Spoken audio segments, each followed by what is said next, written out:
na ang bahala. At kuminsan, ano po yung nakakapagpaalala, yung bagay na nag-aalala ang tao, hindi po yung problema kuminsan eh. Diba katulad po ni Noe, hindi naman po yung baha eh. Kung minsan, ang nagkakapagpanik sa atin, nakakapagbigay ng depresyo sa atin, yung mga panalangin na hindi nasasagot. Amen?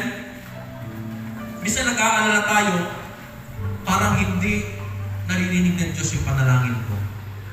Doon tayo mas namang problema, di ba? Amen? We overthink when doors stay closed.